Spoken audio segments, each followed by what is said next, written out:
Hey, welcome to Pomodoro Joe for Saturday, October 14th, 2023. Today we're looking at LeetCode problem 2742, painting the walls. This is a hard problem. Man, LeetCode. This whole month is like hard problems. I think there have been only 2 non-hard problems in the past week. Oh man. Okay, so this is a hard problem. All right, so in this one, we are given 2 zero-indexed integer arrays, cost and time, of size n, representing the cost and time taken to paint n different walls. There are 2 painters available, a paid painter that paints the ith wall in time index I units of time, and takes cost index I units of money. And there's a free painter that paints any wall in 1 unit of time at a cost of 0, but the free painter can only be used if the paid painter is already occupied. Return the minimum amount of money required to paint the n walls. All right. So I think my initial thought would be to sort our walls by how much they cost to paint and just have the paid painter paint all the cheap walls while the free painter paints the expensive walls. I think that would be a reasonable first approach, but I can envision a time where that's not going to work out well. So for example, let's say there's a whole bunch of really cheap walls to paint that take very little time, whereas there's one expensive wall to paint that's going to take a long period of time. Now, if I had my free painter paint the one expensive wall that takes a long time, that painter will be done with it in a day, and then we'll have to move on to start painting the cheaper walls along with the paid painter.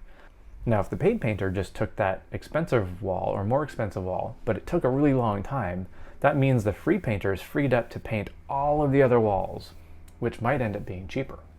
So instead of doing some clever thing where we're sorting and trying to figure out which walls are best for the paid painter to paint, I think we're just going to do an exhaustive search. So let's put 25 minutes on the Pomodoro timer and we will get started. All right. Now for this one, I think I will go recursive. So we will have some function called paint walls recurse. And this will take the index of the wall that we're on. And what else do we need? I don't actually know. So let's just start with that. We'll take the wall index. Should I call this index? I'll call it index, that's easier. All right, now, base case. If our index is greater than the length of our cost, or I'll call it max index here, some max index, then we'll return, well, it's either gonna be 0 or infinite. So I'm gonna start with 0. So let's say we get all the walls painted. It's going to cost us 0 at this point because all the walls are painted. We're done. Or if we didn't get all the walls painted, then it's going to cost us infinite. We have no more indices to go through. So we're basically finished, but we didn't actually get all the walls painted. So that's not a valid solution and we have to return infinite. So let's start with this. We don't really know what we're going to return just yet. All right, and our max index here. That's going to equal the length of our cost minus 1. Okay, we'll come back to this base case. Let's check out the recursive cases. So we have 2 options at this point. We can have the paid painter paint this wall, or we can have the free painter paint this wall. But the free painter can only paint this wall if the paid painter is already occupied. So let's try this. Let's do paid painter first, option 1. So how much is this going to cost? So option 1, that's going to cost us the cost for this wall. So cost at this index plus the cost of painting the rest of the walls. So that's going to be this guy. Paint walls recurse index plus 1. All right. So that's our paid painter. Now let's go to option 2. Option 2. Free painter. Now we can only do this option if the paid painter is occupied. So cost, now there's no cost for this, so it's just paid painter recurse index plus 1. We'll move on to the next wall. All right, so now we're not really keeping track of whether or not the paid painter is occupied. Now we're not doing anything with ordering here, but it could be that the paid painter will be occupied. Let's say index 0, we have some wall, we let the free painter paint index 0 wall. Well, index 1 wall is being painted by the paid painter, which might take 3 days, which allows us to look back retroactively to let the free painter paint wall at index 0. So there's one other piece of information I'm going to need to keep track of here. I need to know whether or not our paid painter is occupied. The paid painter has to be occupied for all the days that the free painter is painting. So let's keep track of occupied days, or time units, but I'm going to call it days just because time units is harder to write. So I'll call it days occupied. Right, so days occupied. Now I could check here, oh, is days occupied greater than 0? Then we can recurse using this free painter. But we might have future days that are occupied, or we might have future walls that occupy days that work retroactively. So I think what I want to do here is say days occupied. Let's do it this way. So here, we're going to paint this wall. Our days occupied will increase by the number of days it's going to take to paint this wall. So days occupied plus the time for this wall. All right, so our recursive call for option 1, the paid painter, is going to cost the cost at this index. That's going to be the payment that we make to this paid painter. Then we can move on to the next wall. And the days that are occupied by our paid painter increases by the time it takes this painter to paint this wall. All right. Now, on the other hand, with our free painter, we can move on to the next wall. It's not going to cost us anything, so there's no cost added, but it's going to take 1 unit of time for this free painter to paint the wall, which means we need to reduce the number of days occupied by this 1, because this is like the number of days occupied that allow the free painter to paint. So this is 1 less day that the free painter is allowed to paint. So days occupied minus 1. All right, and now at the end, we're just going to return which option is best. So we can return the minimum of option 1 or option 2.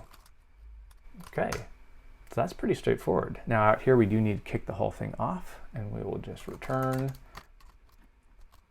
paid walls recurse, and we're going to pass in index 0 to start with and 0 days occupied. All right, so I think this is it. So paint walls recurse takes the index and the number of days occupied by the paid painter. This tells us how many days we're allowed to let the free painter work. So we do need to come back to our base case. If the index is greater than the max index, we're going to return 0, meaning it costs 0 to paint the additional walls if we're done with painting walls. So that's if the days occupied is greater than 0, meaning greater than or equal to, actually. Greater than or equal to 0. This means that we were able to get all of our walls painted and both of our painters worked in parallel. However, if it's less than 0, that means we allowed the free painter to paint on days they weren't really allowed to paint, so we have to return infinite. So else we'll return infinite. Okay.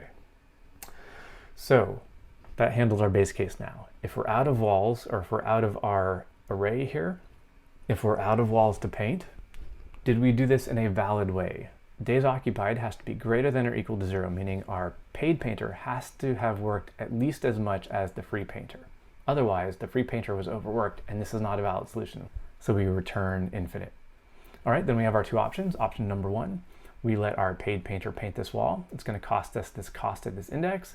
We'll move on to the next wall, and we'll add the number of occupied days to our current days occupied. All right. Otherwise, we can allow the free painter to paint this wall. We move on to the next wall, but we reduce the number of days that the free painter is allowed to paint by 1. Then we just choose whichever option gives us the best result. All right, let's see how we do. Okay, seems to work. Now I'm pretty sure this won't run in the runtime that we need, so let's preemptively add a cache here. All right, make sure that still works, and then we'll submit it. All right, submit that.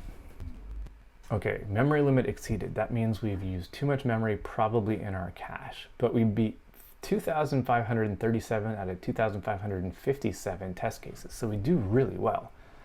All right, let's use this test case.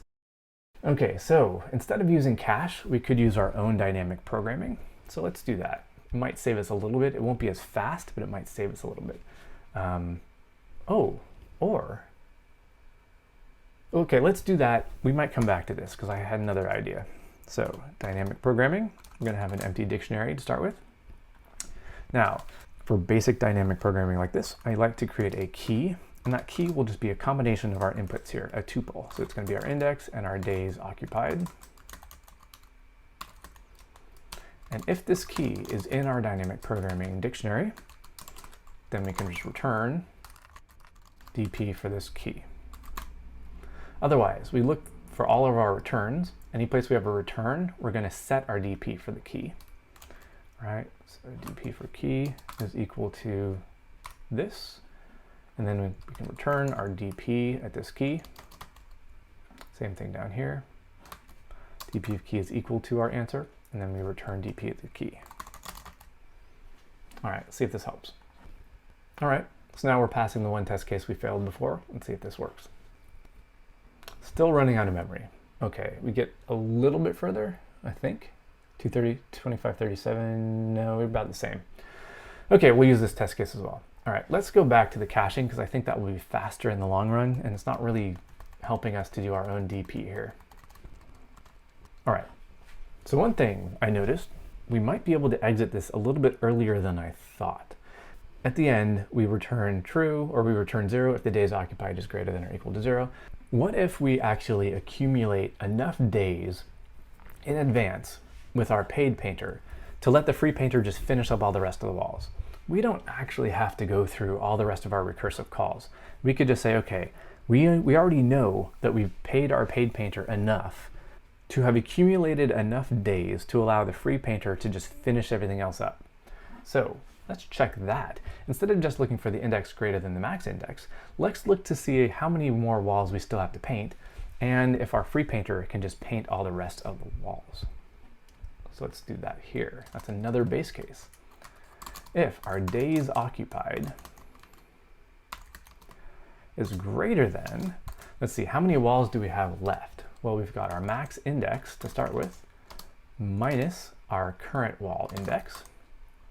That tells me how many walls I have left to paint. Now, if our days occupied is greater than that, that means we can just let the free painter finish up, and so we can return 0. It's going to cost us 0 for the rest of the walls. All right, let's see if this helps. Okay, so that seems to work. Let's see if we can pass all the tests. And we pass. All right, after a couple failed attempts with memory limit exceeded, we did pass, and we do not great. 22% for runtime and 6% for memory. So yeah, we don't do great. It's a pretty compact solution, but it's not very fast. Let's see how other people do this. Jump to the top. Whoa. Yeah, I don't understand this. Wow, some very clever compact solutions. I am actually not going to go through these just because I am short on time. But you can check these out. If you do this one on your own, you can jump in here, check these out. You can do better than I did for sure, because there's a lot of room for improvement. Okay, well that is it for me. I hope you enjoyed this. I hope you had fun. I hope you learned something. I hope you can go out and write better code.